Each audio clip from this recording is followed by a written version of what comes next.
بہتر ہو، جو غریبوں کا مسیحا ہو، جو پریشانیوں میں آپ کے دروازے پر آ کر بیٹھنے والا ہو، اور جو صرف الیکشن کے قریب صرف 6 مہینے نہیں بلکہ 5 سال کے زمانے میں موقع بموقع آپ کی خبر لینے والا ہو، ایسے انسان کا انتخاب کیجئے، ایسے لوگوں کا انتخاب کیجئے، ایسے لوگوں کو اپنا لیڈر تسلیم کیجئے۔ جب یہ پڑھے لکھے قابل ذمہ دار ہوشیار لوگ آپ کے نیتا بنیں گے تو آپ کی بے شمار پریشانیاں دور ہو جائیں گی۔ پھر آپ کی زبان پر یہ شکوہ نہیں رہے گا کہ مہنگائی بہت زیادہ ہے، بھرشٹاچار بہت زیادہ ہے، آپ پر ظلم کیا جا رہا ہے، آپ کو ستایا جا رہا ہے، آپ کے ساتھ موب لنچنگ کی جا رہی ہے، آپ کو پریشان کیا جا رہا ہے۔ یہ تمام شکوے آپ کی زبان سے دور ہو جائیں گے، مگر شرط یہ ہے کہ الیکشن کا وقت آنے پر آپ اپنی ذات کے بارے میں خیال کر کے ووٹنگ مت کیجئے، بلکہ پوری قوم کے بارے میں سوچئے، ملت کے بارے میں سوچئے، آنے والی نسل کے بارے میں سوچئے۔ اور اگر اس موقع پر آپ صحیح فیصلہ نہیں کرتے تو یاد رکھیے آنے والے زمانے میں جو آپ کی آنے والی نسلیں ہیں وہ کبھی معاف نہیں کریں گی۔ سب کو ساتھ لے کے چلنے والا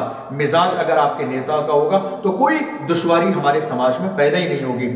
اس لیے یہ موقع بہت بہت اہم ہے، بہت اہم ہے۔ 2022 کا الیکشن بالکل قریب ہے، بہت تیزی کے ساتھ وہ دن آپ کے قریب آ رہے ہیں۔ اس لیے خبردار کسی بھی ایسے غلط انسان کا انتخاب نہ کریں آپ کہ جو آنے والے 5 سال تک آپ کو رونا اور آنسو بہانا پڑے۔ اس لیے سوچ سمجھ کر فیصلہ کیجئے، یہ آپ کی آنے والی نسل کے فیوچر کا سوال ہے۔